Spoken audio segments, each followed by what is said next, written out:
Good morning and welcome to the Board of Directors held in public of Sherwood Forest Hospitals Trust.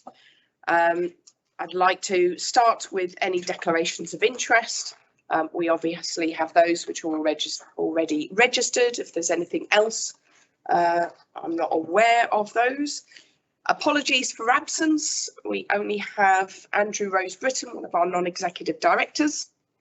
We're pleased to be joined by our new Director of Corporate Affairs, Sally Brooks-Shanahan. So welcome, Sally. Thank you for that. To your first board. And on to the minutes of the meeting held on the 4th of May. We're happy to agree those as a true record. Yep. Thank you. There's nothing on the action tracker that we don't already plan to cover in our board today. If I can therefore move on to the Chair's report, which I will take as read. First of all, to remind people that we have our governor elections now underway in terms of the process, and we've received a number of nominations. I'm really pleased that public have responded and have shown interest in becoming a governor at our hospital. We had some really interesting sessions, public sessions, to discuss that with potential applicants last month. We shall of course watch that space. Lots of activity over the last month since the board meeting in May, as you'll see in the report, and I'm happy to take any questions or comments on that before I move on to the Governor's Quadrant report. No, okay. So moving on to the Council of Governors, highlight report to the Board of Directors. This, of course, is an opportunity for us to just consider some of the issues that were discussed. I know that most of the non-executive directors were in attendance at the Council of Governors meeting in any event, but I will take that as read, and if there are any comments. No, okay, thank you very much. On to the Chief Executive's report. Paul. Thank you. Good morning, everyone. My report in the pack, I'll pick out a few points.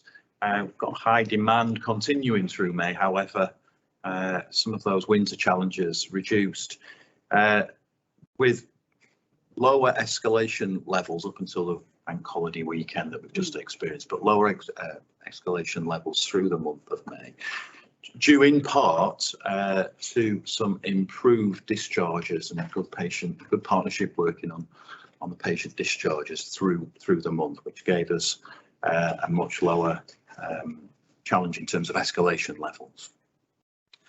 We maintained good operational performance through the month. There's nothing to escalate in respect of that.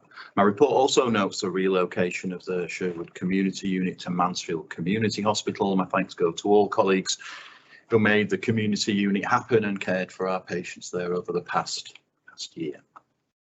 Nationally, NHS England announced the stepping down of the COVID-19 pandemic level 3 national incident, and the BMA announced a further round of strike action for the 14th to 17th of June. I'm sure we're all aware of that. I was delighted to see 2 of our midwives receive national recognition. So Sharon Parker and Julia Andrew received national awards from the Deputy Chief Midwifery Officer for NHS England, who attended Kings Mill Hospital on the 16th of May, and 2 days later Mansfield Connect Hub was visited by the Levelling Up Secretary Michael Gove MP, and we were represented by David Ainsworth, our Director of Strategy and Partnerships, in that conversation. Lastly, in the month, the Risk Committee reviewed the Board Assurance Framework Principal Risks 6 and 7, the risk scores, and I just, as Claire did, extend my welcome to Sally in her first board meeting. Thank you. Any questions or comments? Yes, Manjeet. Thank you for the report, Paul. I wanted to use the opportunity on this item to ask about the junior doctors' industrial action and some assurance around some of the risks and mitigations while we're still in early planning stages. Yeah, so early planning stages, but I think the lessons and the good practice that we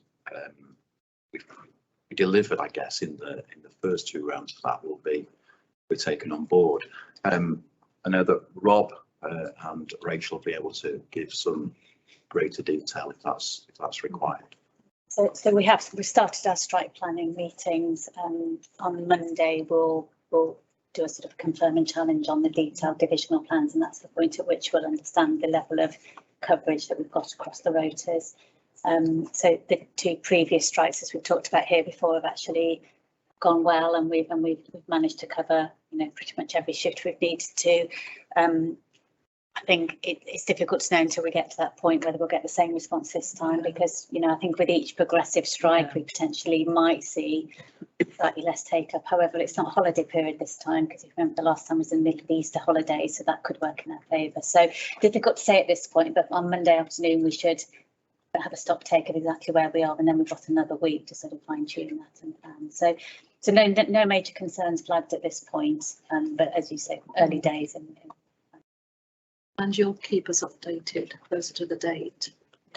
Yeah, so I know Dave got into the rhythm of issuing an update during the week. Yes. The action, so we'll continue with that for board members, providing that assurance. I think in our experience of both of those previous strike action weeks was that we had remarkably good coverage, and our plans started with the expectation that we would cover every shift, and we managed to do that.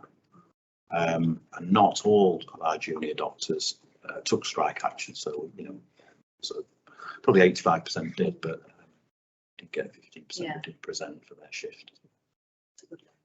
I think to complement that, clearly we introduced a number of core offers to our colleagues during those first 2 periods of industrial action, whether that be an enhanced wellbeing offer, whether it be listening opportunities that either myself or Dave would chair, and to actually describe and hear some of that mood music from our juniors, so we could be as supportive as possible, to you know, respect the wishes of some of our juniors that may take the decision to take action during that period, but also to make sure for those that decide not to, that, you know, they get the access to support that we know and we recognise has been invaluable to them during the previous 2 periods of action.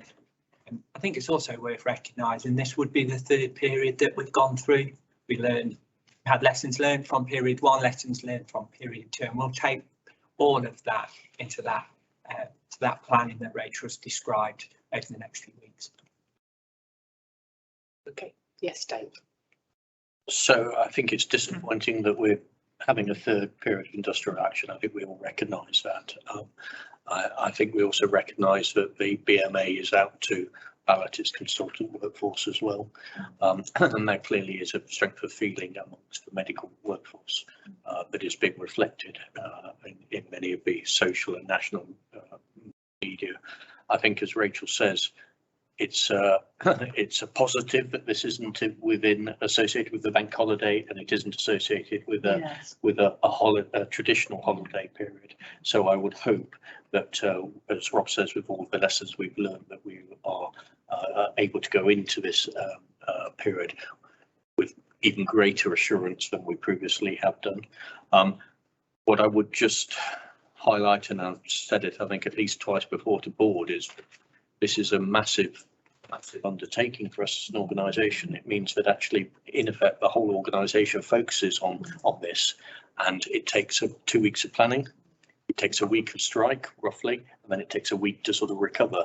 So you're talking about an impact that lasts a month, and this is the 3rd impact, the 3rd month in effect that we will lose of other activity, and a whole host of things that we would like to be progressing, but we're unable to do because we're in this uncertain period of time.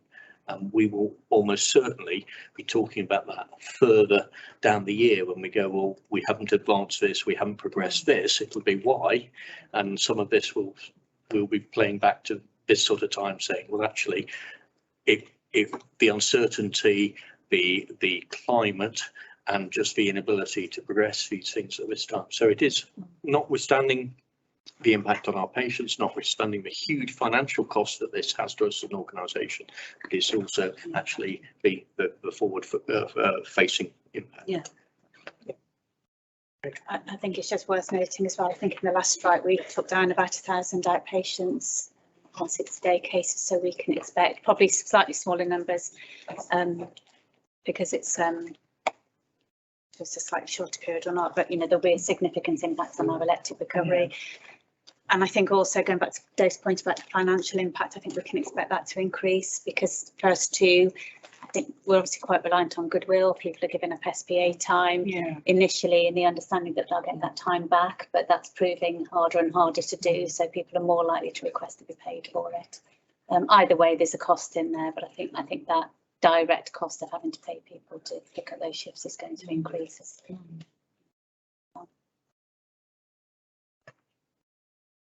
I think that's a key issue that we need to ensure that the rest of the system are aware of those costs and that is escalated back through our representative organisations, NHS providers, about what the individual impact is in terms of number of patients that will be displaced as a result of that in terms of activity, and also the specific costs. I think we should be reporting that back in so that our representative organisations are able to collectively have all of that. Okay, anything else? No. Thank you for that. So we are on to strategic objective 1, providing outstanding care in the best place at the right time. Is Paula joining us? No. Okay, so I don't have to be. Thank you. You want to speak up? I will Right. start We with all have to speak up. Make sure that our observers can hear. the first paper, which is the Maternity Safety Champions update, and this is the overview of May's activity. As you'll see, there's been a lot of activity over the month of May. I'm going to pull out a few key points that I'd like to bring to your attention. I think it's worth noting that Sarah Seddon, Patient Voice Champion, who we talk about a lot in this forum, has left to join and take up an ICS role as an independent advocate, so she'll still work with us as an organisation. I think it's a really positive step for both her and us as a system. Currently out to recruit to replace that role because it's something we're really keen to continue. We've all seen the power of the work she's done in getting that user feedback, so we'll keep you cited on that. It was International Day of the Midwife during May. Lots of positive celebrations, really good for our teams to see them leading and taking control of those celebrations themselves, so that was really pleasing to see. Paul's already mentioned the 2 national awards that some of our team have received. And following that, we've been asked to take part in some national work. They recognise the work we're doing on recruitment and retention of midwives. We've been asked to lead some of that nationally, so that was really good for the teams to be able to showcase that during that visit and subsequently be asked to take part in that. The 3-year delivery plan, which I referenced last month, you'll note within there the 2 areas of priority we've agreed as a LMNS system to focus on. And they're not the only 2 areas, that's to add to what we're already doing. So it's 2 key areas that we want to start with, but we'll continue all that work and monitoring that we currently do. We've achieved full compliance with the Ockenden first 7 essential actions. They've all been signed off and submitted. There will be no requirement to focus on the following 15 that came out of Ockenden 2. Instead, they've been incorporated into the 3-year delivery plan. So that's going to be the vehicle of managing and monitoring maternity services going forward. And still need to understand what that looks like in detail, which the LMNS and the chief nurse of the ICP is taking the lead on with the regional chief midwives. But we'll keep you cited on that. But I suppose for board's assurance, we're going to continue in exactly the same way we have done until we hear otherwise or feel there's a better method of doing that. What we don't want to do is row back on all the good work and all the assurance that we've been able to provide. So continue as is, with a couple of key focuses on top of that. CQC must-do actions. We'll note again full compliance with those. We're going to launch the new triage system next week, so really pleased to see that. And also we had a discussion at the last board about some of the health and equalities agenda within maternity. We're going to take something to quality committee in July, but I always include a QI section in this paper, and you'll note there's something on there about the mental health team, perinatal mental health team, just to show you some of the work that they currently do. Moving on to the scorecard. Don't want to repeat the things we've already covered, but this is April data. That was a slight increase in month of maternal obstetric hemorrhages. We've seen this periodically over the last 4 months. Some of this is to do with the way we now record and monitor hemorrhage. But we're doing a piece of work as a system because, again, NUH have seen similar patterns. So we're going to do a bit of a tabletop review of all cases. Is there any learning or anything we need to do? No harms associated to those cases in April is important to note. The daily elective sectional list is going so well, and the feedback from the team when we walk around, and Claire's been round with me as well, just absolutely buzzing. It's a positive impact this has for our mothers and our babies and outcomes, and for our staff it's palpable. So it's a real huge achievement, and we've had no cancellations since those lists started, which is phenomenal ownership of the teams and the way that they're managing those lists as well. And it's cross-divisional working into it, the way we've had surgery, anaesthetics and maternity take control of this is really good to see. We're expecting our next regional insight visit in October. So again, we'll keep you sighted near the time of what that looks like. No suspensions to home birth service, and you had the wonderful board story last month, but we're at 23 home births now. Got a bit of a pinch point coming in that service because 10 of our 22 midwives in that service are pregnant themselves. So we're doing a piece of work to look at how we can make that service robust and not put a risk in having to reduce or close that service, but it's quite a strain. But there's various plans in place. I'll pause there and have to take questions on either of those. Any questions? Andy? So ready for the report, Phil, thank you. 2 things. One, I guess I always get a bit nervous when we've got a sea of green on reg rating. So what is it that keeps you awake at night? And the second thing, we've not heard so much about the nitrous oxide issue, which there was a flurry about 2 or 3 months ago. And I just wonder if we could have an update on where we are with that in terms of staff. Yeah, starting with the first point, I think something we're keen to do this year. I think we hope the 3-year delivery plan would perhaps give us some different metrics to focus on. I think you're quite right. If things have been green or green for a period of time, they're embedded and are they the right things to still focus on? I think the piece of work we're doing through the LMNS is what are some other metrics we need to focus on without losing sight of these important ones. So I'm happy to bring something back in a couple of months when we work that through. I think our main disappointment was that 3-year plan didn't come with this single oversight framework we've been promised. Some key things to focus on. We have added to the scorecard some different metrics over the last few months, as you'll know, things like closures to service, elective section, delays to induction.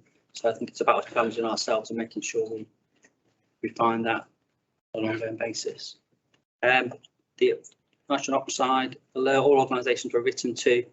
We've got a working group that meets weekly at the moment that's working through that, what it looks like for our organisation. There are some actions we need to take. So that's really around. We've had an external company come in and do some recordings of levels so that we know what our levels are within the organisation. We've received that now. We're working through what actions we now need to take. But again, happy to update board on that next month. Thank you. Yeah, Angie. Thank you, Phil. That was really helpful. What I wanted to ask was, as part of looking at other metrics and so on, could we also consider sort of a deeper dive into maybe some of these metrics?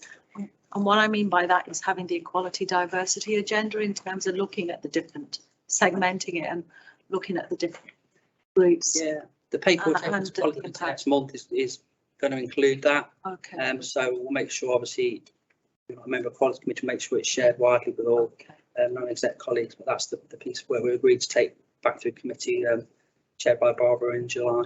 Oh, it's good to hear it's going to committee. Thank you.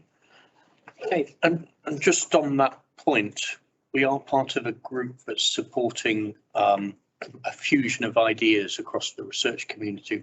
There's a group supporting developing PhDs at the University of Nottingham and Trent University, and we were invited to one of their showcase events, and so we had representation of that to listen to some of the ideas. And one of the projects that has been accepted into the PhD programme is looking exactly at that question of diversity and the impact across that, and particularly with the national questions around this. And talking to the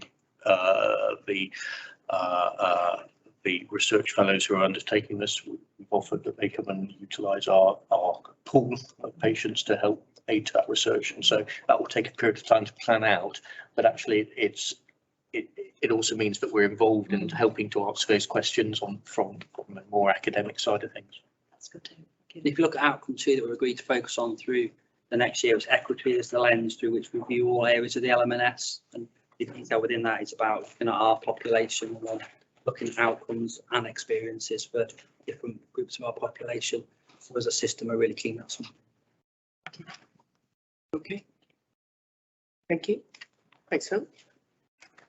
Right, no other issues on that. We'll move on then to the Guardian of Safe Working. Dave. Thank you, it's me, yes. So the report before you is the Guardian Safe Working report up until the end of April 2023. And the board will remember this is a statutory requirement that we bring this information to you. Because it's a statutory requirement, I'm conscious that these reports are often a little bit dry and a little bit similar, but I hope the board recognises that in this report there have been a number of really quite significant developments since the last report. And of course, I have to also just note that within the report we've referred to the old name of Health Education East Midlands. It's got a newer, snappier title now. It's just I can't remember what it is. Ali might be able to remind me of that. I have a feeling it's NHSE Education brackets East Midlands. Is it? Yes, rolls off the tongue like nothing before. So I wasn't planning on dwelling too much on the aspects discussed before. The initial part of the report describes our training vacancies, and I know we've had some focus on that. But it also describes a number of the number of non-training posts that we have as an organisation, which is 97, which is very significant. And whilst we've obviously had to develop and initiate these roles to cope with the demand that we have, and they are non-HEE funded roles, so they come at a cost to the organisation. They do represent a really significant opportunity for us. They allow us to employ a non-traditional workforce, a non-UK based workforce, perhaps to have some more agile aspects within those groups. So it's a double-edged sword that we have to fund that work group, but actually they hopefully come with some attractive options. Within the actual report, there are 93 exceptions reports described in detail. All are closed, including those 4 which were deemed by the reporter as being immediate safety concerns, none of which were flagged as being substantiated. And all that detail is provided. I think the major development I would just highlight is that we now have the ability to remind our supervisors that when action is required and the reports need to progress. And again, board will remember that our metrics with this have only been running about 50% of closing within the required or stipulated timeline. So hopefully we'll improve this. And at the same time, we've instituted the change that I mentioned last month about progressing the more simple, the more straightforward reports, utilising our medical workforce team. And both of those, I think, will show significant improvement over the next few reports. And then the other thing I was going to highlight was that rather surprisingly, the medicine division is no longer top of the league. The surgery, anaesthetics and critical care division has currently got top spot in terms of reporting. And to be fair, this was a bit of a surprise. And it relates specifically to general surgery and trauma and orthopaedics junior medical staff. We have made significant efforts to encourage TNO to exception report, and we've had significant conversations with the consultant workforce to encourage reporting. And what I would recognise is that 18 months or so ago, board will remember that we invested significantly in the trainee rotas in the medicine division, and we recognised that there were other divisions that were likely to require that, and that was the sort of second step of the work. And it may be that this is starting to uncover that this is the work needs to to be undertaken. Or it may be that there are factors at play. We are carrying 1 or 2 vacancies within the TNO and general surgery rotas, so it may just be simply down to that. But what I would propose is I bring back more detail about the people committee on this as we get that. And there's a factor that's highlighted around the senior clinical fellows that, again, we're starting to get more exceptional reporting from them. This is something we've encouraged, but also we recognise it's a group of staff that we haven't invested in, we haven't adjusted over the years. And then we've had some comment already around the industrial action. Last quarter at board, we had some helpful discussions around the overall well-being of our junior doctors, and we've developed a medical education strategy since then. We've got a trust educational charter, both of which are starting to come through the various subcommittees and will come up through the people committee and into board. And with board's clear direction last time, we've reinvigorated our proposals for re-provision of a modern, functional, useful doctor's mess, and the business case for this went to the last capital oversight group. I think it's fair to say probably encountered a few bumps along the way, but none of those necessarily too insurmountable, particularly with Rich on my left-hand side. And with the continued support of board, hopefully we'll be able to progress this to an excellent solution. And then finally, just to update board that we've now appointed a new guardian of safe working. Martin Cooper, you remember, retired in the end of March. And the new guardian, Dr. Nav Sathi, will hopefully come and present a report next time. Okay, thank you, Maggie. Oh, thank you. Thank you, Dave. We talked this at people committee as well. I just wanted to ask about health education Midlands, you know, the vacancies, and you've given some in depth there about the vacancies and filling the vacancy. I just wanted to understand, how does our allocation compare to other trusts? I think what I'm trying to get at is there a risk that the city type of trust may be considered more high risk and may get more allocation, but I'm making assumptions. So there's a fairly complex bidding process that is involved in this. I think every single organisation I've ever worked at in any capacity feels that it's hard done by in terms of the number of trainees it gets. And what Health Education England, old name, tried to do was to be as fair and equitable as possible across the board. Whether or not that is true, I think, is open to significant interpretation. We, as a district general hospital, only can provide certain training aspects that are required for our trainees. So there are the majority of training programs will have 4 components, which is, if you like, the basic run-of-the-mill medicine, and we can provide that. But they will also have a series of specialised modules, and those are the aspects that we may or may not be able to provide depending on the activity that we do. So we're always going to be dependent on the big regional centres, and we're always going to be locked into this sort of discussion with the big centres about providing the relevant aspects. I think we've done well over the past 2 or 3 years in terms of growing some of our training posts. We've bidded a number of times, each time money has, each time posts have become available, and then we have to find significant amounts of money to support those, but we've actually achieved those training posts, and that is a testament, I think, to the quality of the training that we're able to provide. So I don't think in reality we should be too concerned about some of these numbers. I think this is what most organisations are seeing. You've heard Phil's comment about the impact that maternity leave is going to have on some of the services that are being run, and it's the same for our medical training posts. That if you see a raft of people who are going on or are coming off maternity leave, that impacts. If you see an impact on the less than full time, so you see all these natural variations.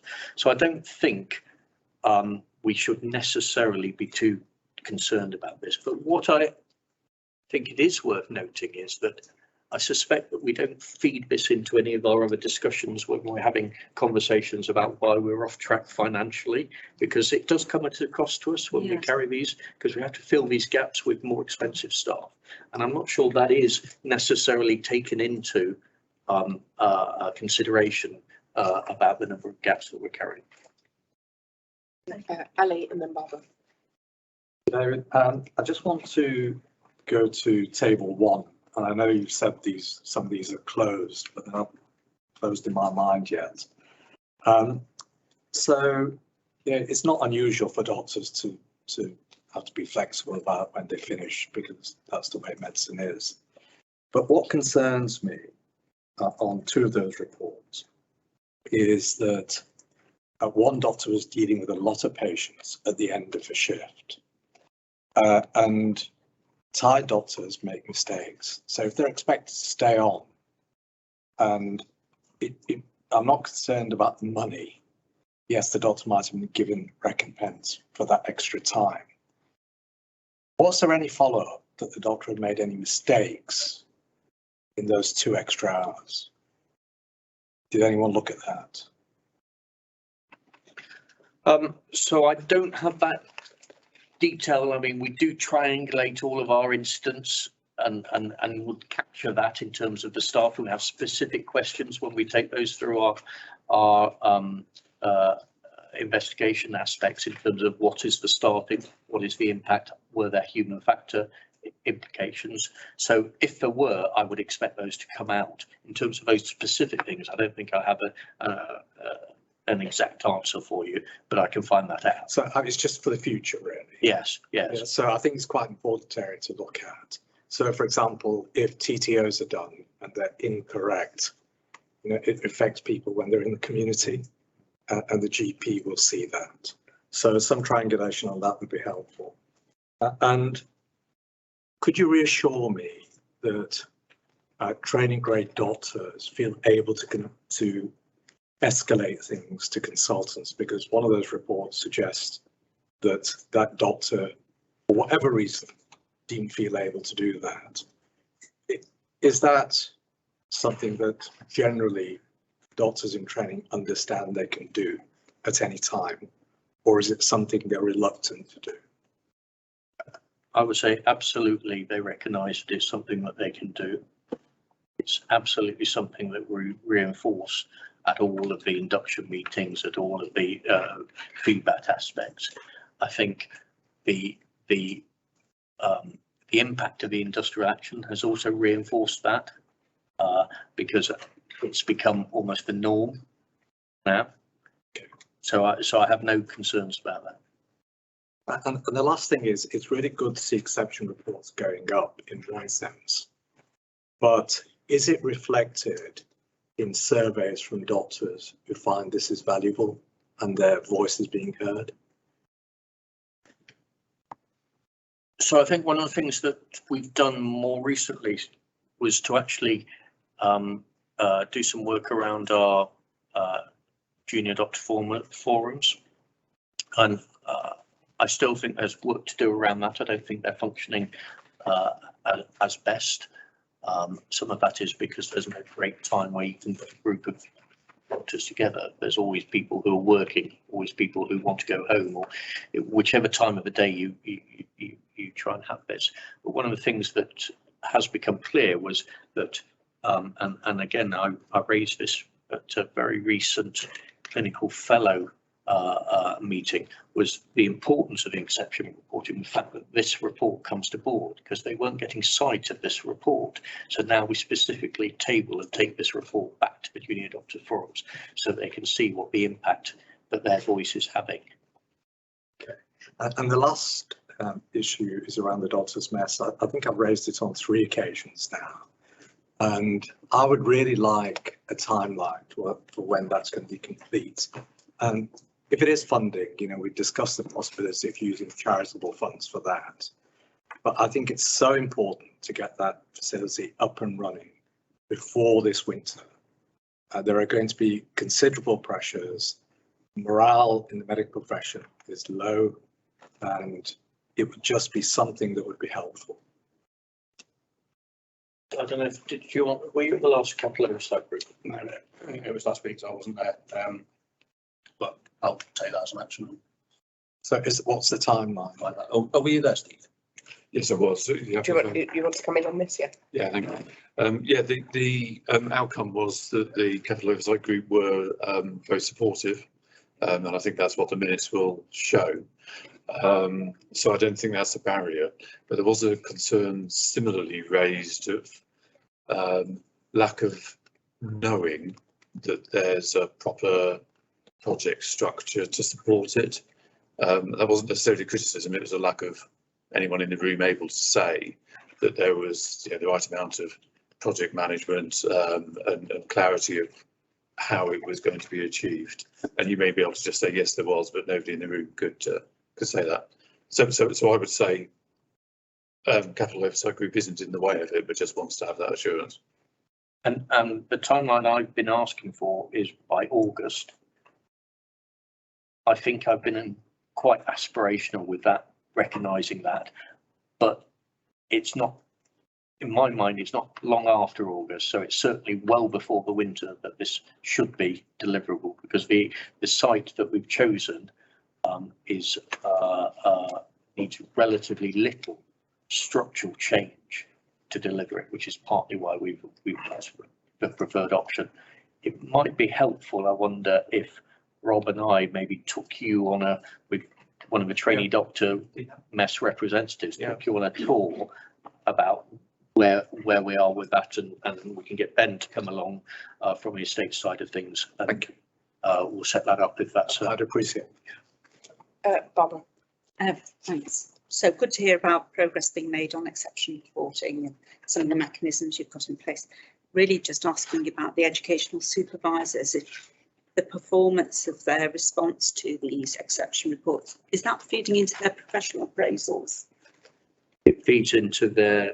It should do. Yes. Does yes. It feeds into their educational aspects. Yes. Yeah. Yes. So they know whether they're an outlier, yes, or not, yes, in terms of exception report. Yes. Okay. Thank you.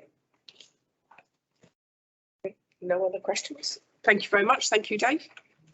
We look forward to meeting the new Guardian, hopefully in a few months' time.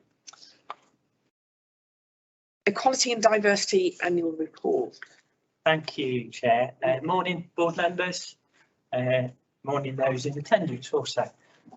So I thought I'd share a bit of background before I go into presenting today's item. So we are required as an organisation, as a trust, on an annual basis to share activity regarding the EDI agenda. And what you have in front of you is a summary of that. So we had, I think it's fair to say, some lengthy conversations at People Committee last month. And as I said, what's in front of you is a summary of highlights. I guess more importantly, it's a summary of impact. And an opportunity for myself and the team to share some of the highlights over the last 12 months. The report is in the reading room and provides oversight on how we govern the agenda, how we provide an overview regarding our workforce profile, the offers in place to support our patients to ensure care is not compromised, and I guess more importantly, an opportunity to showcase the highlights from across 22-23, and the summary report provides a bit of detail on some of the wonderful events, some of the showcase events we've had across that period.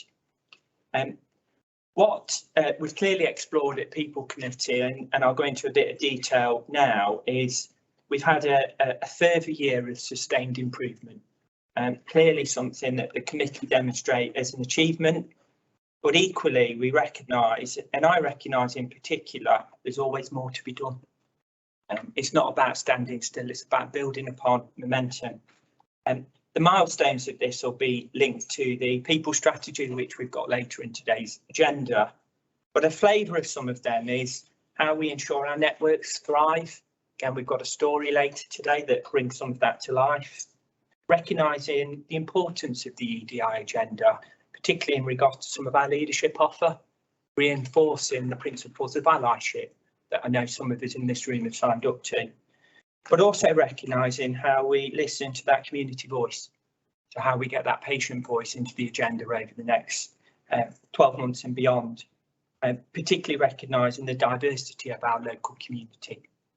And clearly the work that's in place with David in his role of strategy and partnerships, and Phil as our chief nurse, will continue to ensure that we understand that patient demographic further to tailor the offer and approaches that we have.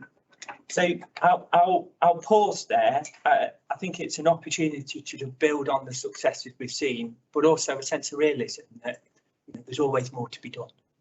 And clearly the people strategy is aligned to do that, and the people committee will receive regular updates around the progress over the next 12 months. Okay, so Barbara. So thanks, Rob. The summary and highlights report, it really interesting to read, but quite light on the patient aspect. It's quite emphasis on staff, and I wonder, given the responsibilities straddle both patients and staff, as I understand it, next year could we have a bit more focus on what's happening from this agenda from the patients, please? Yeah, and I think clearly I recognise it's an area we've got some continued work to do around how we celebrate and showcase that. Thank you. Ali. So under mandatory reporting, I think there's a typographical error where it says BME candidates more likely to be appointed. I assume you mean than white applicants. But I'd just like to pick up on that statement because it doesn't mean very much to me. And if you look at the detail of the report, it's clear that getting on for 16% of people working in the trust are from a non-white background. And I know I've raised this in the people committee, but it's really important to see how those 16% are distributed amongst the hierarchy of the trust. So, you know, to say that they're more likely to be appointed than white applicants, I'm not quite sure what that means. Okay, so, you know, is someone who is non-white more likely to be appointed to a VSM post, for example? So can you look carefully at that? And I will certainly be following up in the future to see what the distribution of people is in those categories. You raised some valid points there, Ali, and cast our mind back to the conversation at committee earlier in the week. We talked about committee receiving a report in the near distant future around that distribution, and equally that likelihood. Talked on Tuesday around positive action and the importance of positive action, but also providing myself and fellow committee members greater visibility and greater assurance. Okay, so we mustn't get confused with the population in the hospital of employees and the population outside. Okay, so representation from the population at large is different from the population in the hospital. Okay, so Phil and David. Just picking up, Barbara, your point, I think we recognise there's a lot to do around patient voice and the voice of our communities. I think some of this is still the consequence of the pandemic, where we physically stopped people coming into the organisation and we stopped engaging with people. I think we recognise certainly the patient experience team needs to move from being a complaints response team to that experience and that voice. And I think it's across all our agendas, not just this agenda. So positive commitment from us all to continue to improve and hear that voice. And you see pockets of it. Maternity we've spoke about this morning, pockets where we do it really well. It's how we replicate that and do it across the board. David. Yeah, thanks, Rob. I think, Ali, first of all, it's a valid point around the non-white workforce percentage here. The percentage in Mid Nottinghamshire is 3%. So there is a real difference. And I think some of the partnership work that we're doing with the partners across the Mid Nottinghamshire place-based partnership will start to bring that back into the organisation. So that will be part of our strategy to understand population demographic, because one size doesn't fit all, I think, is a conversation we've been having through strategy. And we know that, you know, through some of the staff survey results around things like racial abuse that some of our colleagues experience here, that we have kicked off with Rob's support a Mid Nottinghamshire wide communication campaign with partners that will reach across district councils, voluntary sector, the police and the like. And I think that is just the beginning of what we're starting to talk about around this table here, how we come together as partners, get to know who lives in our communities better, have a leading, I think our role as FSH is to have that leading role to be the allies of the people that live in our communities. And I can see that starting to come to fruition, but clearly more to do. Graham? I think we're doing a lot of things, a lot of progress. We all know that if we're looking at where we want to be, we're nowhere near where we'd like to be. There's a lot more to do. I just want to put the challenge more for going forward in next year. A lot of these success measures are very factual. Well, actually, the impact of what we're trying to achieve, I'm not interested in the factual. It's actually interesting in how people are feeling, how our staff are feeling, how our patients are feeling. And it's the hardest thing of the lot to understand and get underneath. But I think we need to start looking how we can achieve that and to show that, because until we do that meaningfully, and at the moment the only real source of that tends to be the surveys side, I think we can't really see what the impact is of what we're doing. So there's a bit more for me to do in that going forward. I think a key component of that, Graham, is our staff networks. Recognising there is a voice there, and that voice is growing. And it's good to see the step up of involvement in those. It's still a very small proportion, though, of those communities to attending those, but it's still an improvement. It's good.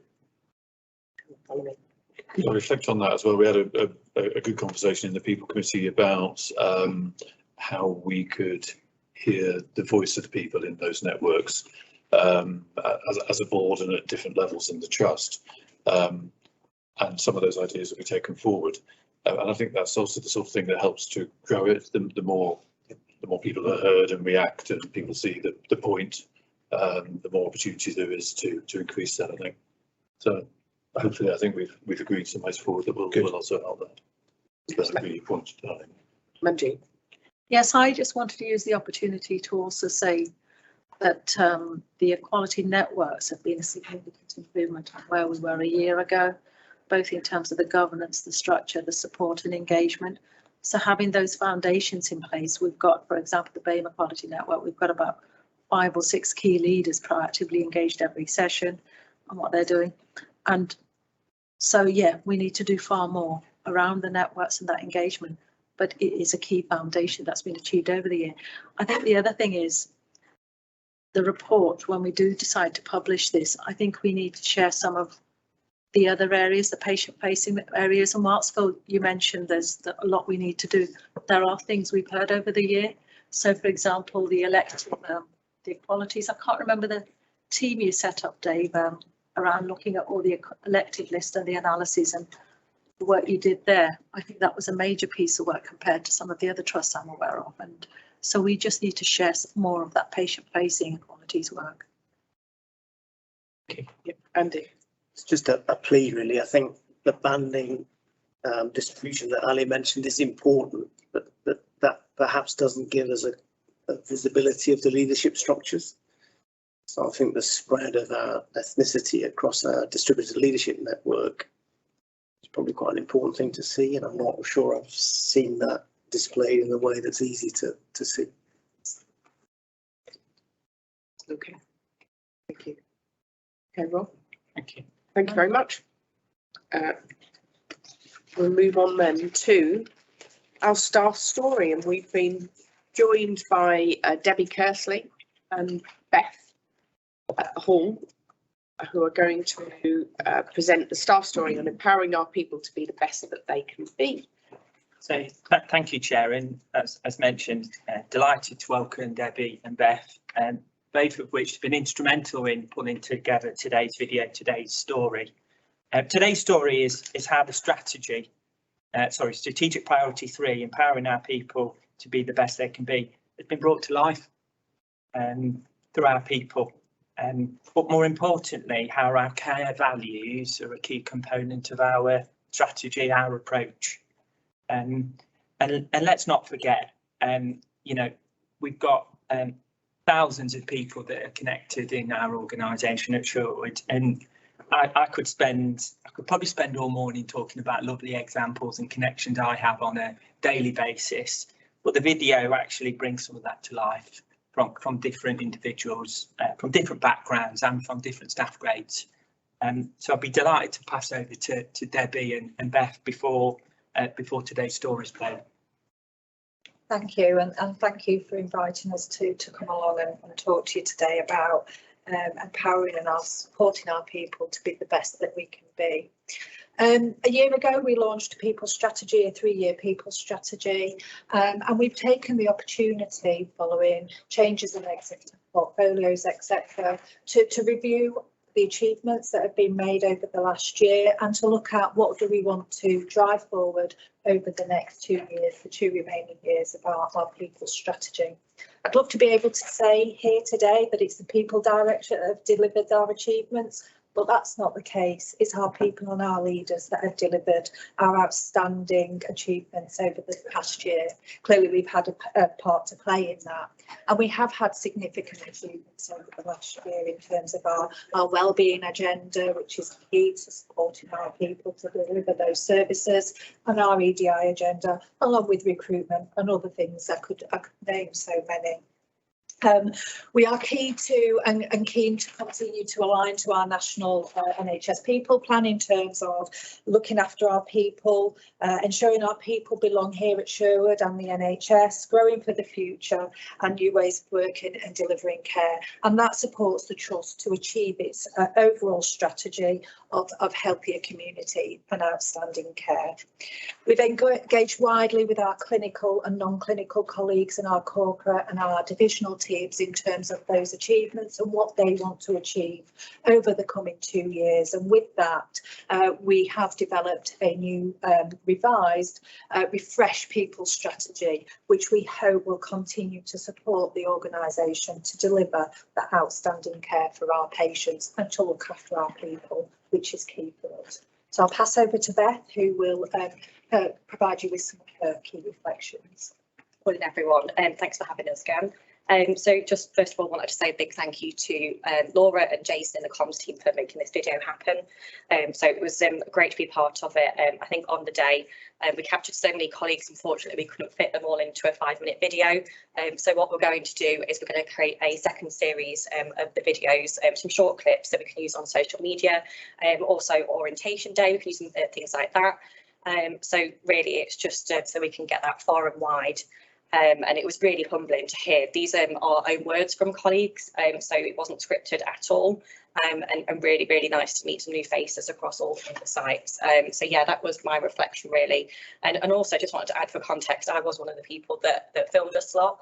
Unfortunately, I didn't make it into this cut, but I think on the second series, I think I'll be a part of that one. So my reflections were around the fact that I've recently enrolled as a health and wellbeing champion. So hopefully can start to use some of that knowledge working with the other champions in the network to help others. And that was the main reason that I joined Sherwood. So 18 months ago, I joined the organisation, non-healthcare background, and really wanted to work for my local hospital. So I think that's just something I wanted to share with you all.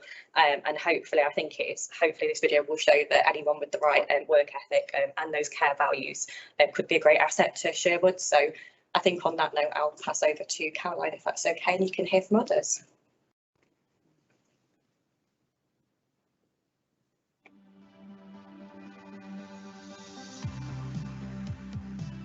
A year ago, we introduced a dedicated strategy for our people. The vision of our strategy was to ensure we support and we empower our people to be the best they can be.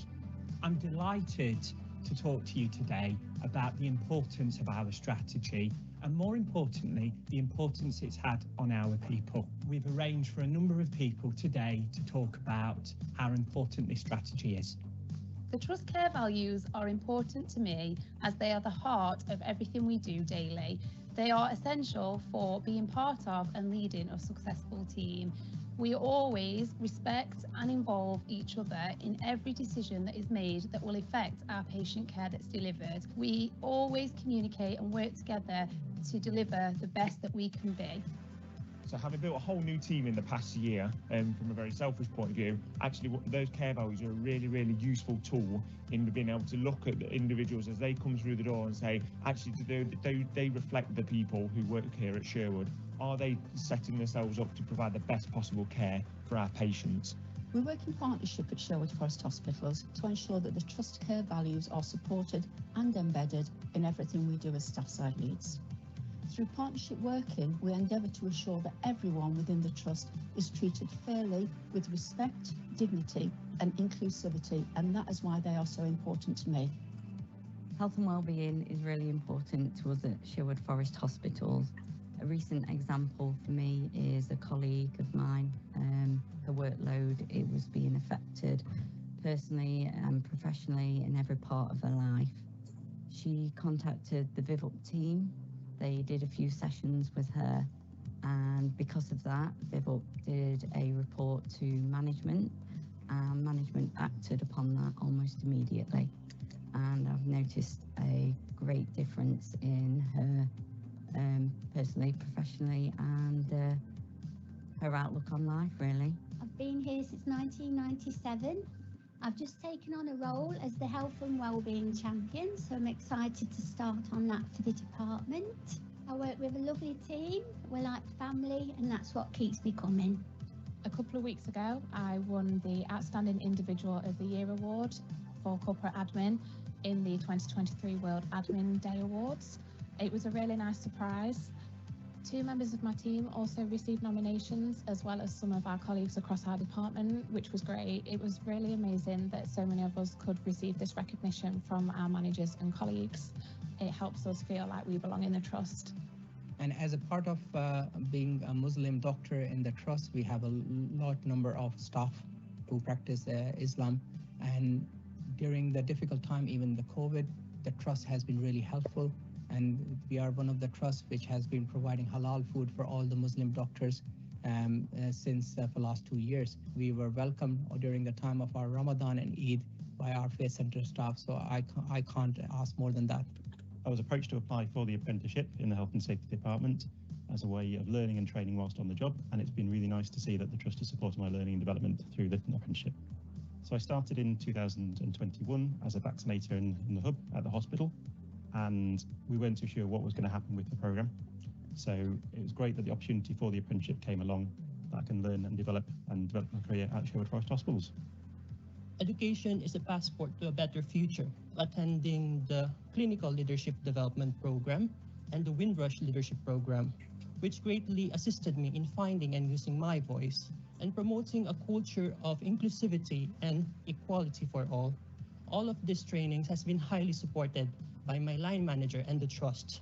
And because of this, I've been able to provide a quality and efficient care to patients in acute medicine and in urgent and emergency care. New York Theatres are having a new theatre TIFF project, and they needed a clinical educator for the department, so that's why I'm now in post. My background is I'm an operating department practitioner. I just wanted to develop my role as an ODP, as I enjoy helping others and helping other people develop as well, and the clinical educator post I thought was perfect for that. It's helping other people, again, to develop their skills. I'm really lucky to have a very supportive manager who allows me to work flexibly, which helps me with my childcare. My wife works in the NHS, and it's a big pressure on us both to ensure that we can be present at home. I also like it when I work from home, that ability to be able to put things down, go for a walk, if I want to go for a run on my lunch break, I'm really supported in doing that, and that helps my overall general health and well-being. I'd like to take this opportunity to thank you all, our colleagues and partners who have supported the delivery of the People Strategy in 22-23 and for helping to shape our objectives and priorities for the next 2 years. Your support means a lot and does not go unnoticed. Whether you have supported us by becoming a member of one of our staff networks, enlisting as a wellbeing champion, these are just a small handful of examples of how you can get involved within our People Strategy. I'm confident that our teams will continue to support divisions to provide high quality, safe care for our patients and to ensure that Sherwood is a great place to work and to belong. We look forward to working with you all as we enter year 2 of our People Strategy. Thank you.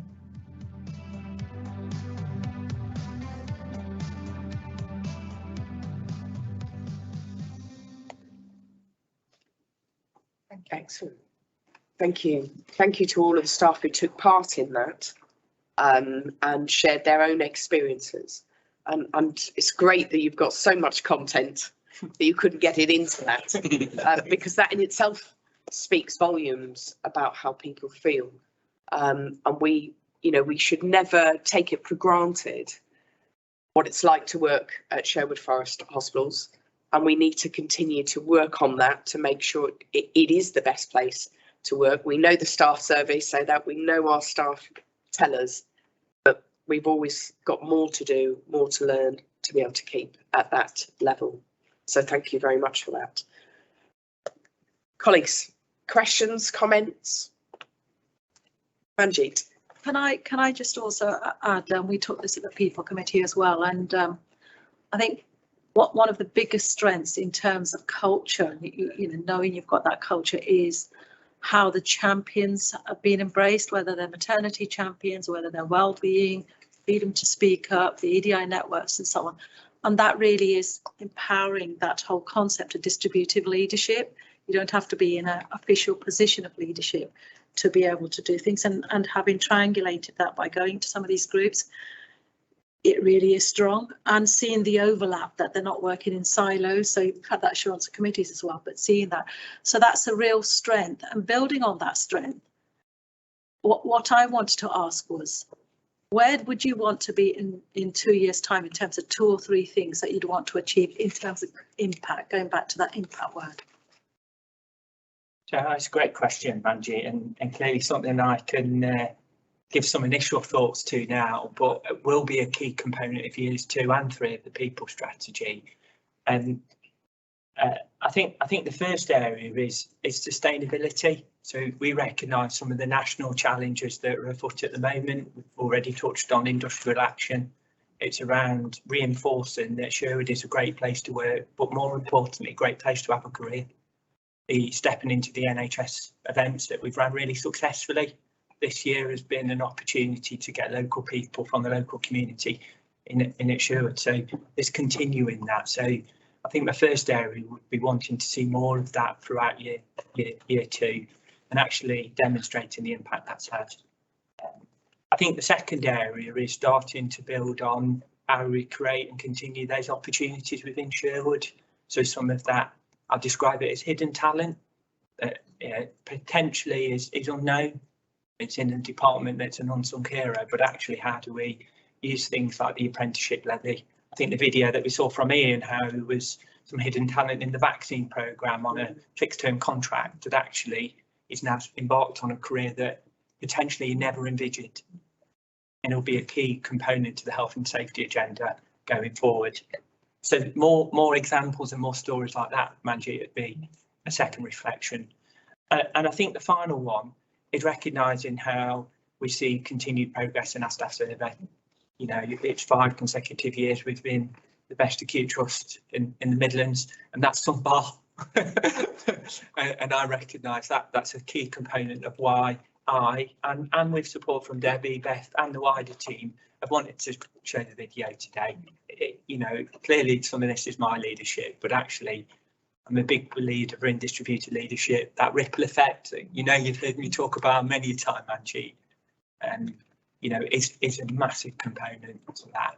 And I want that, you know, I want to be more visible, but equally I want individuals to buy into that. So I think the third bit is see more of it. Yeah, great. Andy. Really good to see. Thank you. It's good to see some colleagues I saw join the organisation a few years ago thriving. It's really nice.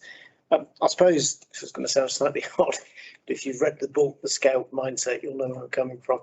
I think we should be confident to give some of those people who are perhaps less happy with our offer some airtime in the way that we have for the people who are happy. Because I think it's important they feel they've got that voice, and I think we can learn from some of their views. So it's just that little prod about optimism bias, thinking about how we reflect that when we present back. But really good to see. Thank you. Thank you. Paul. Thanks, Debbie. Thanks, Beth. Debbie, you made reference to this is not the work of you and your department, but what is really important is you provide the framework. And actually the culture that we have in the organisation is something we should cherish, as Claire mentioned, and something that we're not become complacent about. And it's something that actually we firmly believe, and you provide the frameworks in order for that to happen. We firmly believe that a fully empowered, engaged and motivated workforce and our colleagues provide great patient care, and and then there's obviously advantages in recruitment and retention. So that's I think where we need to be. You know, that forward-looking question that you asked, Manji, 2 years time, you know, further indications of an even improved engagement, fully supported. And we talked about the EDI agenda in the previous agenda item. Yeah, there's obviously more that we need to do, and this is a journey and something that I think we're acutely aware of. We've something to cherish, we've something to build on, and we'll certainly do that. Great. Okay. Thank you very much. Thank you. Thank you. Thank you. Okay, so we're a little bit ahead of time, but I'm going to take a break now. So let's do 15 minutes. We're back at 25 past, and we can then go straight into the people strategy. Okay, thank you. Thank you.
Okay, welcome back to the Public Board of Directors meeting for Sherwood Forest Hospitals Trust.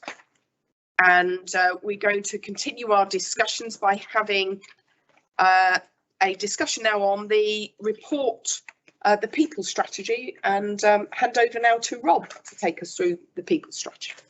Thank you, Chair. Thank you, Claire. I guess I'll start by building on that lovely video.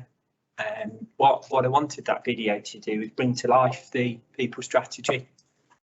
12 months ago, I described in this very room a vision, an approach, a framework, I guess, for our people.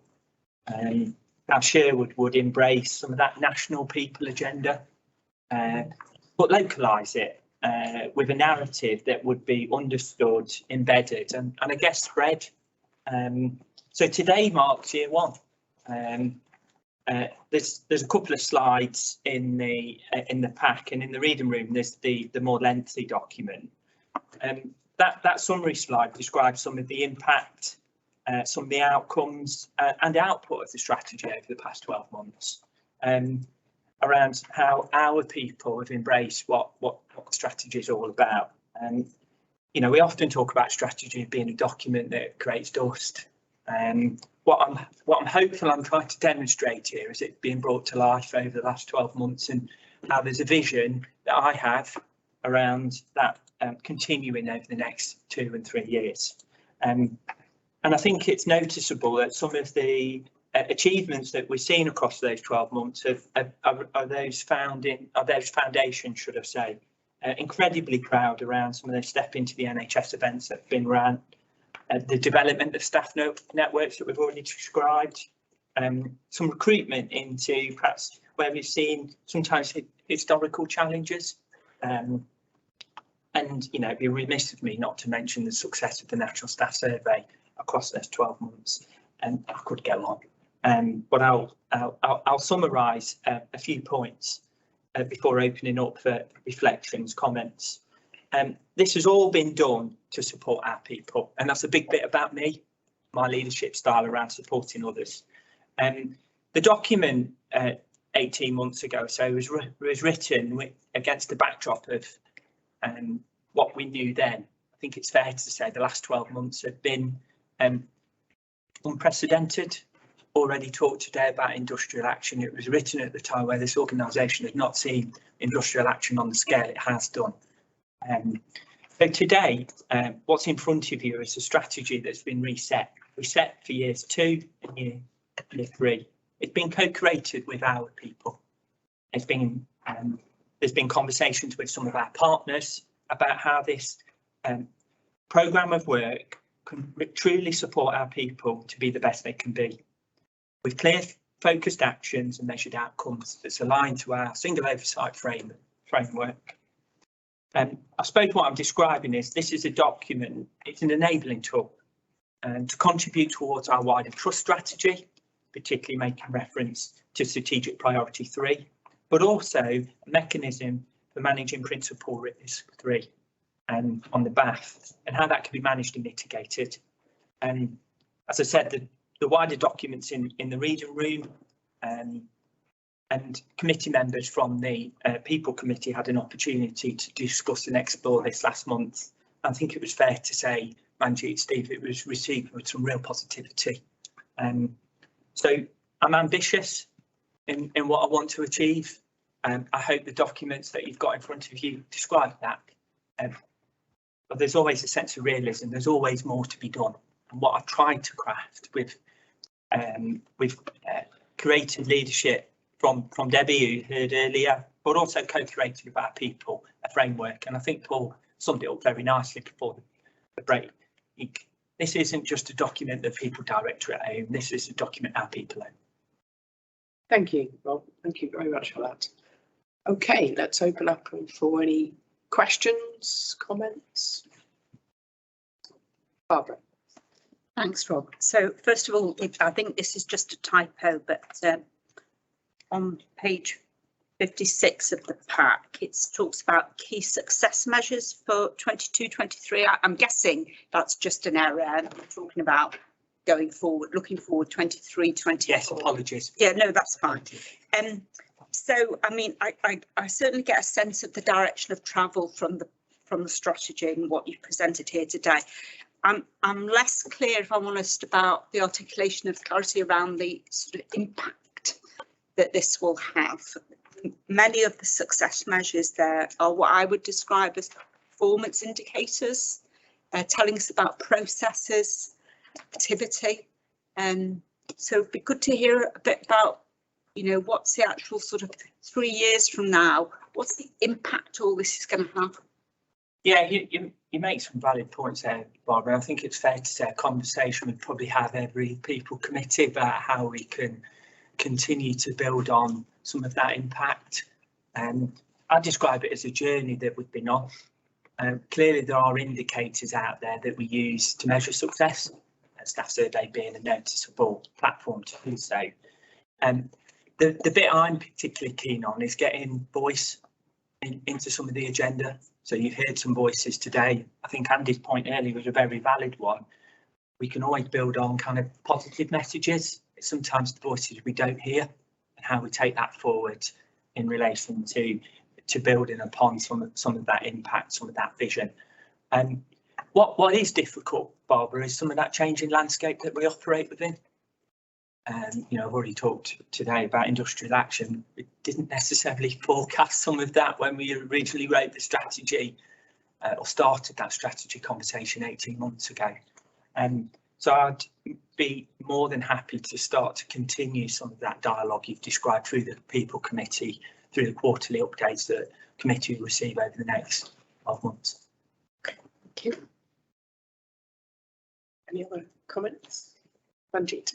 Yeah, just building on that, we had some of this conversation at People Committee on Tuesday, and I think some of it also maybe, Rob, that rather than the quarterly, the conversation we were having around the evaluation, how do we set a baseline and how do we evaluate? And that may be annually, or it may even be biannually. So we'll have a further conversation. But as you say, at People Committee, we're looking at it further. Yes. Yeah, thank you. And it was well received, as you say, at the People Committee, and it's great to see so many more measures in place. I do wonder if, as time goes on, if we'll be able to look back on some of the measures and be able to say more about the difference they've actually made. So it's continuing a bit of a theme.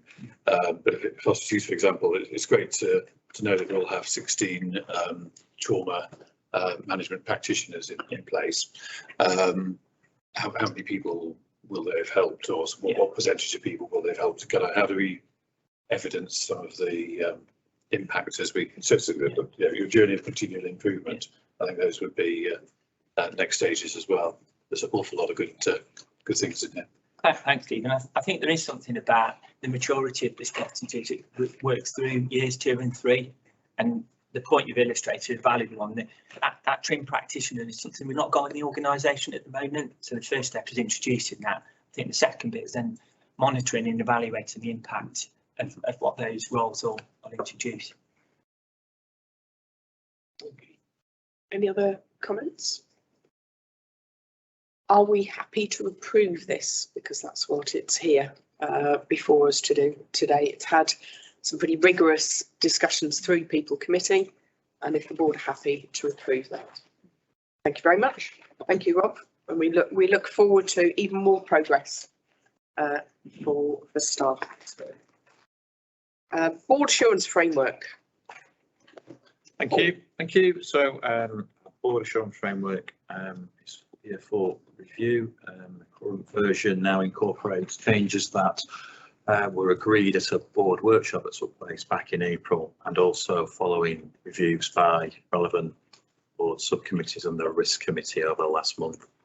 Those changes are noted in red. They include reductions to the current exposure risk scores for PR1, which is quality and safety, and PR2, which is demand, and an increase in the risk score for PR4, which is finance, and finance being above a tolerable level. We have significant risks that remain in PR2 and 4, I've just mentioned, but also in PR3, which is worth So the board's requested to review the proposed changes that are noted in red. Consider the risk scores above tolerable level, that being PR4, following the reduction in the risk scores of PR1 and 2. And finally, approve the document subject to any changes that might be agreed. Okay, any further comments? Just that I thought the workshop was a very helpful workshop in terms of challenge and thought around this. Yeah. And I think that's probably for the future, the learning for this board, which is actually to have some of that discussion in a workshop where we've got the time to be able to explore what the issues around the BAF in general. Yeah, I think that's right. I think too often a board assurance framework is a dry document. It has to be meaningful, but the board workshop allows us to bring it to life in a way that we can discuss and describe what we mean by how we construct the document, which I think is with some of the conversation that we had. So I developed our understanding of that, and then that makes the document itself. Okay, thank you very much. On to committee terms of reference, work plans effectiveness review. Sally. Yes, well, thanks to Shirley, my predecessor, who's completed this report, which I hope you've all read. There were 3 actions identified, 2 for the Finance Committee, both of which have been put into their work plans. They will be affected through that, and 1 for the Charitable Funds Committee, which, although it isn't a committee of the board is the public trustee, so hence why that is also in action. I don't think there's anything more that I need to say that's not on the paper, but if anyone's got any questions, I'll try my best to answer them. Okay, thank you. I'm happy to take that report. Okay, no questions. Thank you, Sally. Thank you. Assurance from subcommittees, over to Barbara for Quality Committee. Right, so first of all, I have to admit a mistake. My own proofreading failed, so the date wasn't the 18th of April. That was the one before. There would have been a meeting in May, which this report relates to, so sorry about that. Phil alluded earlier to the fact we don't have a single oversight framework for maternity services. It was heralded, but in fact that's not what we got delivered, so there's some ongoing issues, and there's been a bit of a pushback against that nationally, but see how that goes. Pharmacy, we had a presentation about the really immense programme of work that pharmacy have in place for the trust, but we remain concerned that our capacity, due to staff vacancies and so on, is such that some of our patient-facing services are really, we're concerned about them. I suppose in my mind, I would differentiate between a plan that had lots of desirables in, but didn't differentiate between desirable and essential. So I sort of ended up, I think other colleagues will speak who are also on the committee, with a bit of concern about patient-facing aspects of pharmacy delivery system at the moment. There'd been some changes to the mandatory training, which had a detrimental impact on the fundamentals of care. I understand that's now been corrected. Just to note the importance of mandatory training and making sure that our staff are competent at meeting some very important standards. And the 4th point in terms of issues to escalate was really around one of the things that's come to light for me through the ICB role that you are aware of. I sit on the Quality Committee for the ICB, was this issue about initial health assessments for looked after children. So looked after children being some of our most vulnerable children in our society. And our community paediatric services are responsible for doing an initial health assessment, which will result in a child getting, if you like, a prescription of care, which may result in them needing to access other services. But it's not an easy thing to do given our capacity, and obviously it's very dependent on other parts of the system working efficiently and us getting timely referrals and so on. But we did shine a spotlight on it, and I understand that that spotlight continues to be shone with executive colleagues to try and address some of the issues that's been exposed by that. But what that did do is, I guess, in many respects, expose. I wasn't aware, as the Quality Committee Chair, that we had a statutory role in that regard. So we have asked for a bit of work to review what other sort of statutory functions we as an organisation have, which would come into the remit of the Quality Committee, because it's kind of don't know what you don't know, and it's only this got exposed through that ICB lens, but I wasn't particularly cited on it. And I think it would be fair to say my fellow non-execs and special advisor weren't cited on it either. So it was good. It threw up other issues, if you like. We had a good discussion about fragile services, which I think historically focused on where there have been issues to do with the medical workforce and challenges associated with that. But the reality is that fragile services need to be considered in a much wider lens. And there are a lot of other services that are delivered for the benefit of patients. Yeah, and there's so the focus needs to shift a bit. And we had a progress report on virtual wards, which I think it would be to say was really helpful and good, but very early in its journey of development, and obviously something that we're going to need to rely on more and more, given capacity issues within the system. So we've asked for that to come back again in the future, plan that into the work programme. I'm going to assume the rest of the. Okay, thank you. Any further comments? Yes, Dave. Well, I might just build on a couple of those aspects. So the looked after children report again, you know, is a really helpful discussion. I think one of the things that really added to the discussion was that as of the first in-person Quality Committee meeting for a long period of time, it was really helpful to have Rosa Waddington present, and she has overall responsibility across the ICB for services, and to get her view and her take on that was really helpful. And we're clearly working with the ICB because whilst we're commissioned to provide this service, we're not, I think it's fair to say we aren't, the service we provide isn't out with what is being provided across the rest of the ICB. And so this is not just something that's unique to Sherwood, and it's certainly not something that's unique to Nottingham and Nottinghamshire. It is recognised as a national issue. And so we need to the help with all of our partners to deliver that. And we'll develop that in conjunction with Rosa and the ICB. I don't know, Phil, if you wanted to come in on that at all. Fits with you probably saw the SEND review of Nottinghamshire that was in the news. I suppose this is one component of that. So Ofsted and CQC raised concerns about the service provided to the vulnerable children of Nottinghamshire. It's just one tiny component. So as Dave says, the ICB are leading this. It's how we can support and contribute to do it.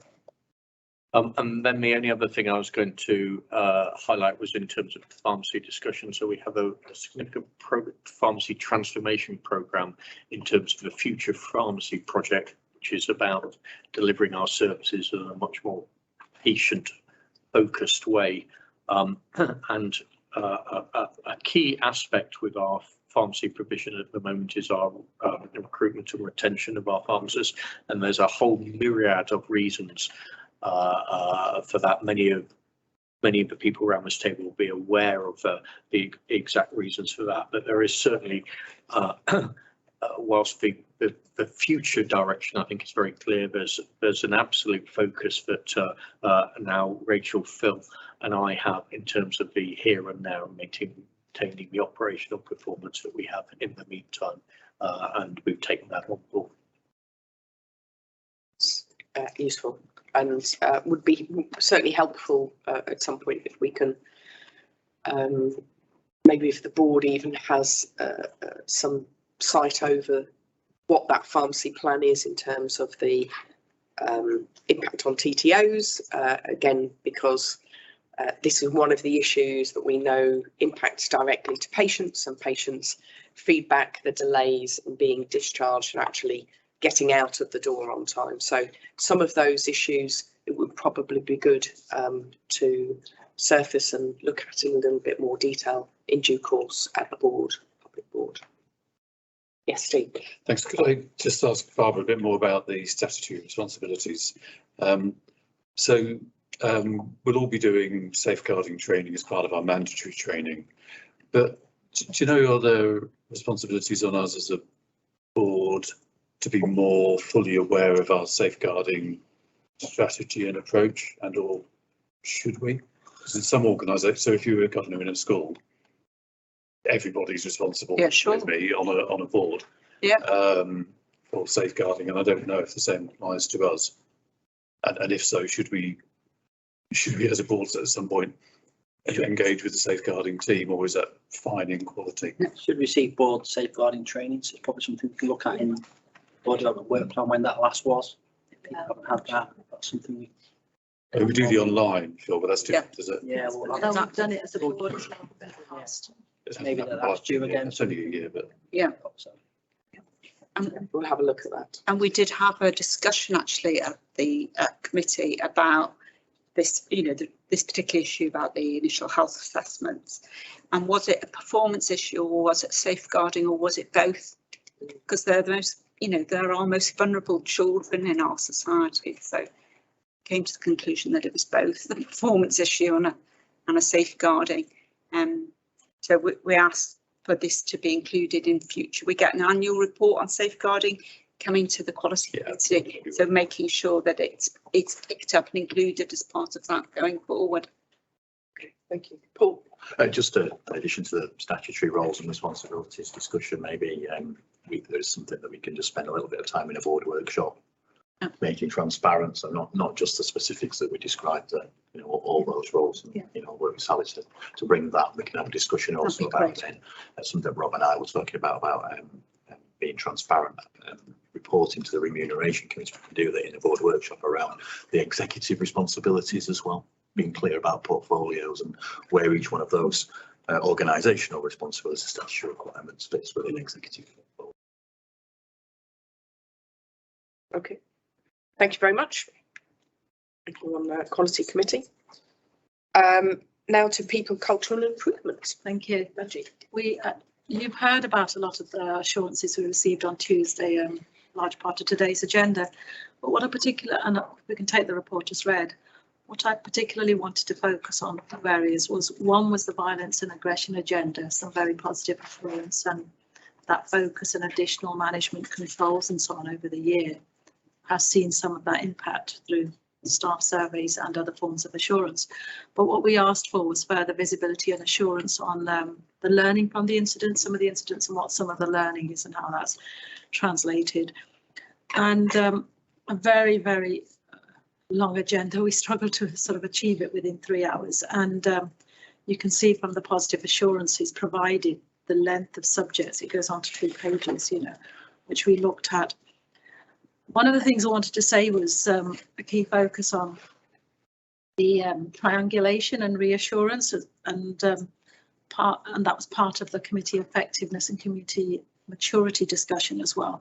But one example has been the hospital walkabout. So a couple of us as NEDs have started doing the walkabouts with Rob, and that complements well the 15 steps, because we've gone into non-medical areas and so on, and that really helps with the triangulation. And I can certainly say with my experience, I've heard a lot of positive things. What's really struck me has been consistently, everybody I've certainly spoken to, is this focus on opportunities to grow, and how people may have been in the trust a long time, but they've moved around roles and see the opportunity to grow. That's a major aspect of learning culture in terms of assurance.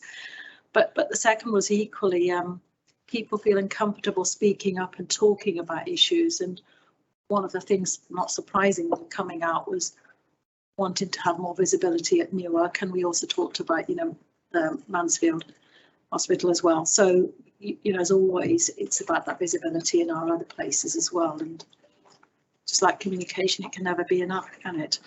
And in terms of committee effectiveness, we looked at other forms of assurance and triangulation, and we've agreed that more NEDs would attend certain meetings, such as the People Cabinet and other areas.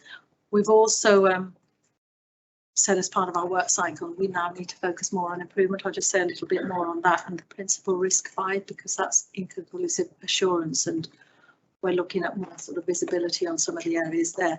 So as part of that, our future committee work programmes, we're building on the good foundations of the improvement faculty and the details we've received, and you as board saw last time with the opening faculty.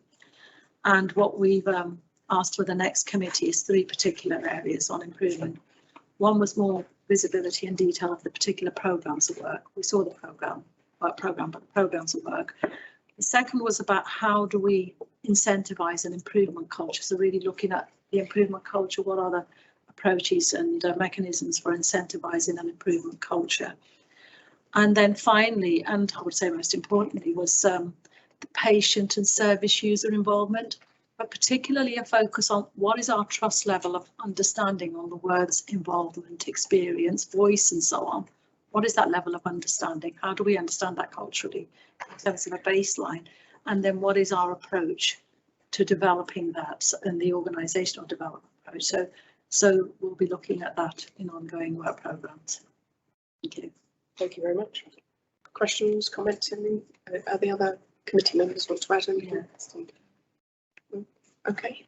Thank you very much. That's some really good work, and I can see how much has gone to the committee for consideration. Right, we're on to the Outstanding Service Staff Network video. I was expecting Ali. Be a little bit ahead of time. Yes. I have dropped her a note that we were slightly ahead of time. Ali, as in Pearson.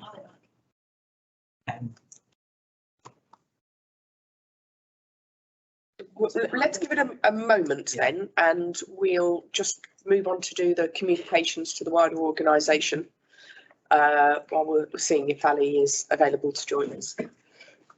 Paul. Yeah, thank you. So a couple of notes around governor elections are underway and the preparation that we're making for Excellence Awards and the event on the 5th of July. It's National Volunteer Week from today. So thank you from the board, on behalf of the board, to all our volunteers on all our sites. Important to note that we commenced the planning for the industrial action that's about to take place, and that we received the Quality, Diversity, Inclusivity Annual Report, approved the revised people strategy. We're really pleased to see the staff story video, people's experiences of working here at the trust, and I will also know, hopefully, the role and importance and the success of our staff networks once we've seen the video. Yes, Manjeet. Could I just add a positive one? I forgot to mention it, People Committee. It's National Volunteer Week, but could we also add as a board our thanks to Tracy Brasington? She's retiring. Yes. And her leadership on the volunteering one has been amazing. One of the most comprehensive volunteering strategies, plans and actions, you know, not just for an NHS trust generally, but an organisation. Yeah, absolutely, and I think we certainly noted it at the Council of Governors meeting, as well, that Tracy was retiring. But I absolutely agree, and we look forward to seeing even more coming from our volunteers, who we're incredibly grateful to. So I'll make a start. I think we'll make a start. Conscious of time. Yes. And I think Ali was planning to join us probably in about an hour's time. Yeah. I'm sure if Ali was with us in the room, she'd talk about some of the journey that our staff network chairs have been on over the last 12 months. Today's video tries to build on some of the themes that have come out in that annual report we heard earlier, and demonstrate how our networks have grown and how they have a much louder voice now in the organisation, but also recognise we've got more to do. So, like I say, I'm sure Ali would have describe that better than I, but just a bit of an introduction to today's video. Thank you.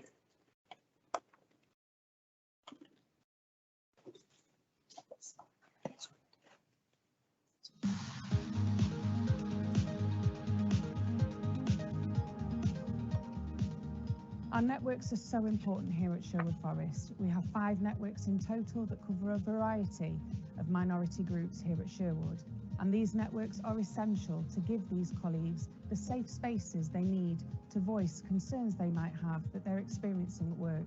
But they're also great places to share success stories where things have gone really well for colleagues so that we can improve across Sherwood. They're also great places for our colleagues to come together and plan for events throughout the year so that we can raise awareness of some of the issues that might be faced by colleagues throughout the year here at Sherwood.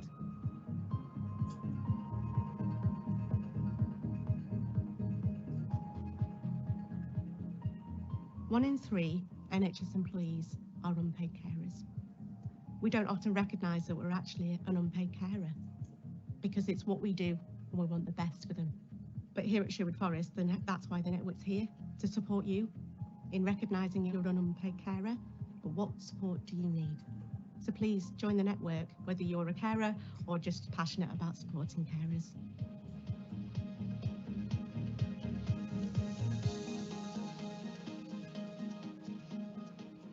Here at Sherwood Forest Hospitals, the LGBTQ network is making some great progress. Unfortunately, some people still are unable to be themselves within the workplace. My ask and my advice would be for anyone to support our event days such as Pride, World AIDS Day, Trans Visibility Day within the Trust. And we thank you for your support and continued support here at Sherwood Forest Hospitals.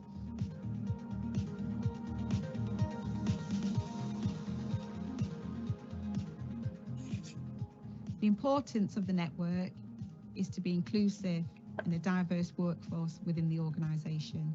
It is very important we have a clear message. Everybody has a place of belonging, being valued and have a voice. And with that in mind, we like to celebrate our religious faiths within our organisation and help and support. And part of the ethnic minority, we have a reach out event where we celebrate, and every colleague is welcome to join, which we have our next reach out event in September. I'm hoping you can join. We have so much to celebrate. We're singing, dancing, and I'm not going to spoil the surprise for you. And we'd like to see you there. Please join our network. Please be an active member. Please make change today.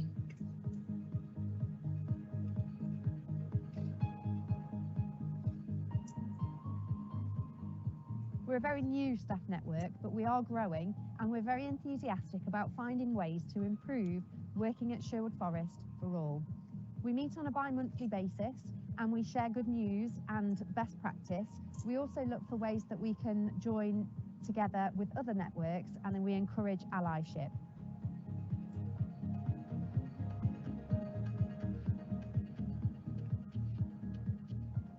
So I absolutely love being part of the One Network because I get that peer support from colleagues that may be in similar situations to me, but I also get to learn from other colleagues that are perhaps in different situations, possibly being able to help others as well when they might just need a bit of advice, guidance or a kind listening ear.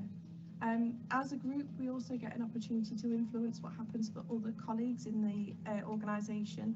At the moment, we've got a project where we'll be contacting colleagues that are applying to work in our organisation. So if they put on their application form that they have a disability, we'll give them a call and just have that really friendly conversation and see what it is that we could do to make their visit to us when they have an interview really accessible and more comfortable for them, making sure people know really what they can ask for when it comes to interview, any adjustments that might just help them out. So, like I say, at the One Network, you can make a difference to others, but you can also get that peer support for yourself as well. So come join us. As I always do on these occasions, here's my ask. I ask all of you who are colleagues to please consider getting involved in our staff networks through membership if you identify with the communities our networks support, and if you don't identify with those communities, please consider becoming an ally. Allyship is so important to those people who do identify with the communities that are served by the networks. So please don't delay. If you want more information, do get in touch. and join a staff network today.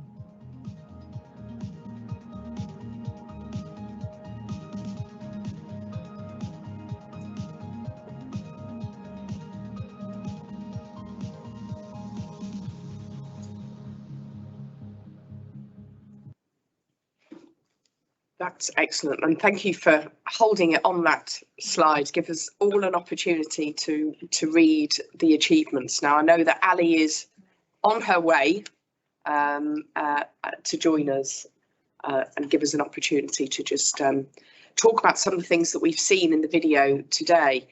Can I also encourage our non-exec directors to have a look at the dates of when some of our events are taking place? So, for example, Suman talked about the Reach Out event, so I want to see you all singing and dancing and whatever else is on offer on that day.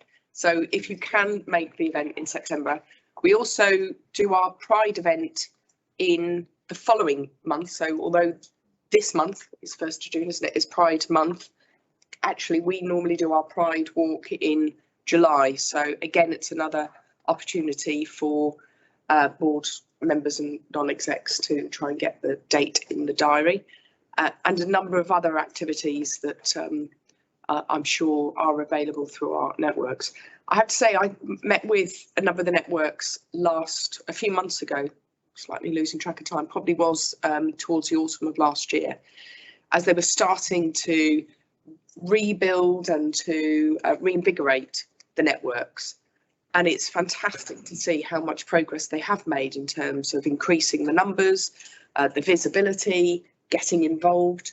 And I think there's so much more to do. And it's also important that we link these, whilst these are staff networks, that we ensure that our patients and members of the public know what we do in terms of the support that we give to our staff, and that they can also give support to those staff networks in other ways.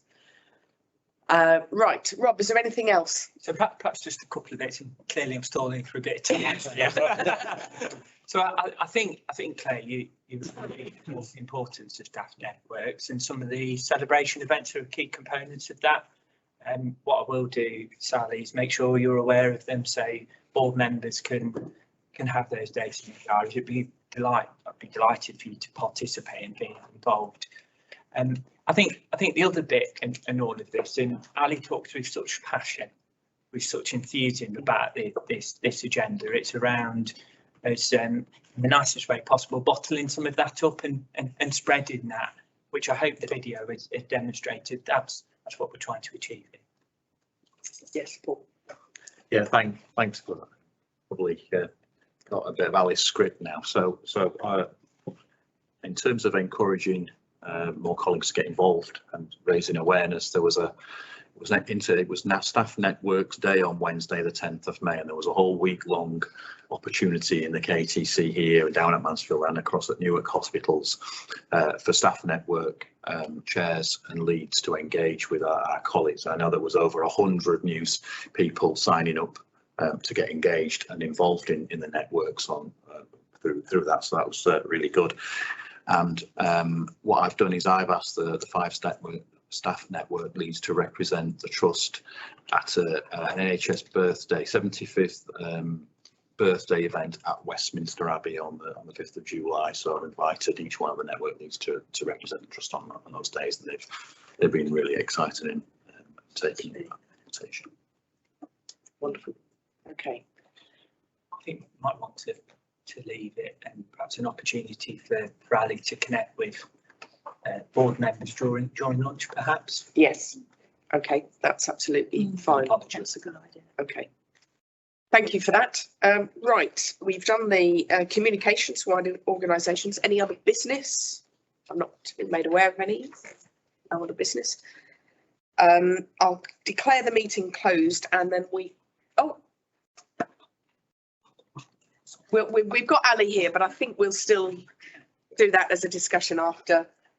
Sorry, Ali, we're just coming to the end of the board meeting, but we will take an opportunity in our break to individually have a chat with you and talk to you. If that's okay.